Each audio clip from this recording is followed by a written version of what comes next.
Senator Waters. Thank you, Mr President. I rise to speak about coal seam gas, and it's particularly appropriate given that today we saw a vote of all parties, once again, against the need for coal seam gas to be safe for our environment before it keeps proceeding. Now, it was particularly peculiar, I thought, the Nationals weren't even in the chamber for this vote, because after my last motion for a moratorium on coal seam gas until we know it's safe for our water was voted down by all parties a month ago, I thought, well, maybe I had the words wrong. Why don't I try again? Now, I'm going to talk a bit about the Nationals' policy that they released on the weekend, but there was one good point in there, and so that was the basis of my motion today.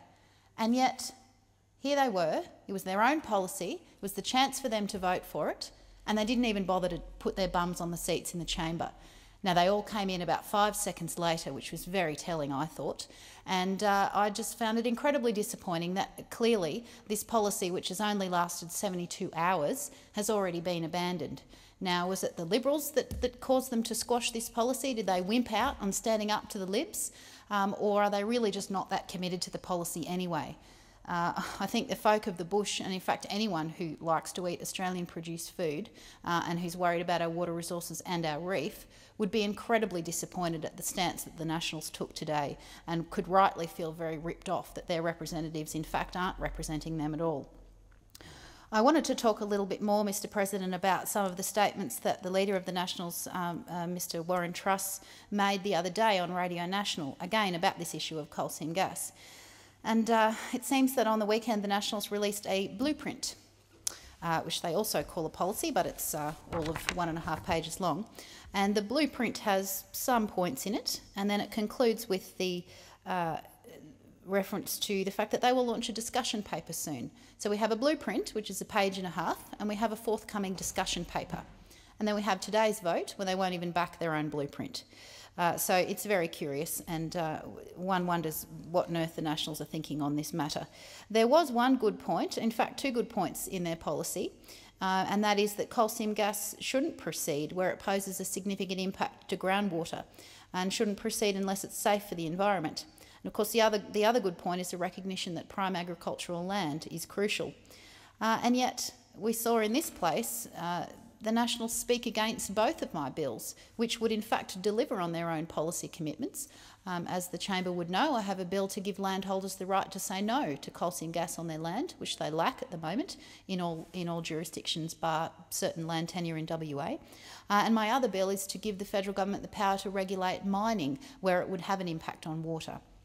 And yet we've seen the Nationals, but of course all other parties as well, speak against these bills.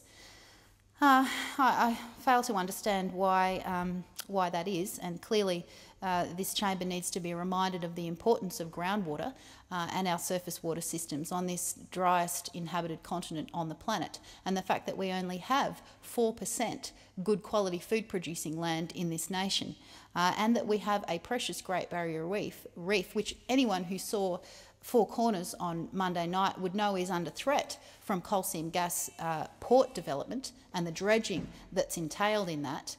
And yet we have all of the folk in this place, bar the Greens, putting their head in the sand and saying, no, we'd rather keep taking the company tax revenue. We'd rather keep taking the political donations. We'd rather put our head in the sand and vote for short-term fossil fuel greed than long-term environmental sustainability. So it's with great disappointment that the Greens are again alone on this important issue. As I said, we saw the Nationals release a policy on the weekend that they've now voted against, but I did just want to correct the record on a few points that Mr Truss made on Fran Kelly on, I think it was Monday morning of this week. Mr Truss said, and unfortunately the reason I want to correct it is that he's misconstrued my bill. Perhaps he might like to have a read of my bill because he might discover that he actually likes it and would prefer to support it.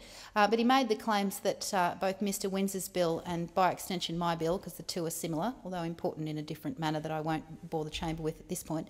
He says that Mr Windsor's bill would mean that the Green Police are going to be trawling around farm properties and looking at various issues, not just coal seam gas, but inevitably what else happens on farms. And now I don't think farmers are going to be very keen about that. Well, no, Mr Truss, that's not what the bills do, and you would be advised to have a good read of them. They are clearly focused on mining and the impacts that mining would have on water resources. So they will not, I can assure him, and I hope to gain his support by clarifying this for him, I can assure you that my bill, nor would Mr Winds's bill, have any effect on farm operations. So that's one important point that the Nationals, I hope, are now considering. The other point Mr Truss made was that the Commonwealth already has all the powers and all of the projects in Queensland have been approved. Well, actually, they haven't. There's a few outstanding, but that's not the point I want to make. He says the Commonwealth has the capacity to intervene, and therefore Mr Winds's legislation is simply going to be a burden rather than an advancement. Well, I'm afraid he's again wrong, and we're in the federal parliament now. It really would do well for people to be across what our federal laws say on an issue that they profess to be concerned about in an area which is in most of their electorates. The legislation doesn't allow the minister to consider the water impacts of coal seam gas, and the only reason that the minister was able to so consider water impacts in those 3 Queensland projects that have been approved, not 4, not 5, but 3, was that there was a particular community, an endangered ecological community, entitled the Community of Native Species Dependent on the Natural Discharge of Groundwater from the Great Artesian Basin. So to put that simply, for folk who are interested, the only reason the federal minister could even consider the water impacts of coal seam gas was because there were some endangered critters that were dependent on that water. Now, that's great, that's all well and good. It meant that water can be considered in that instance, but there's not always going to be an endangered ecological community dependent on groundwater. And so the federal government won't, unless there is, the federal government won't be able to consider the water impacts of coal seam gas.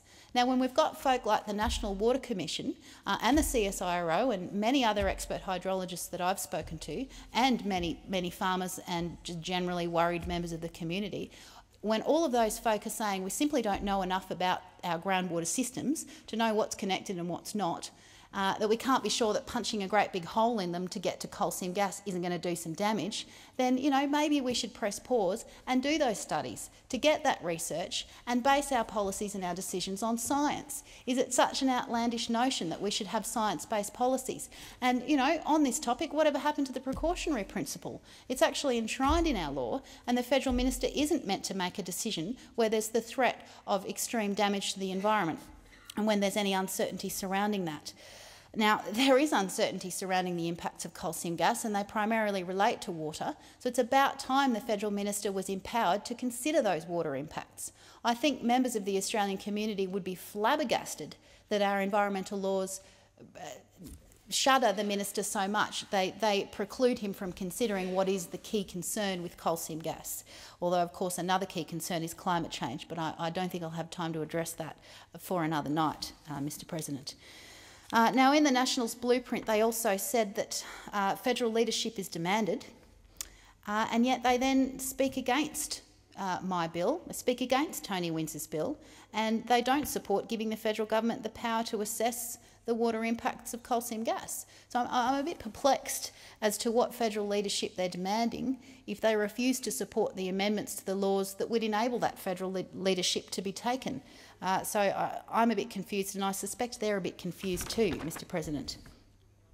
The other point that I wanted to make, Mr President, is to bring it back to the moratorium point. I put a motion in this place in the middle of September calling on the government to implement a moratorium on coal seam gas until we've had the time to do that science and really understand what the impacts on our groundwater, on our food security and on our reef and on our rural communities and our food security, what those impacts are going to be.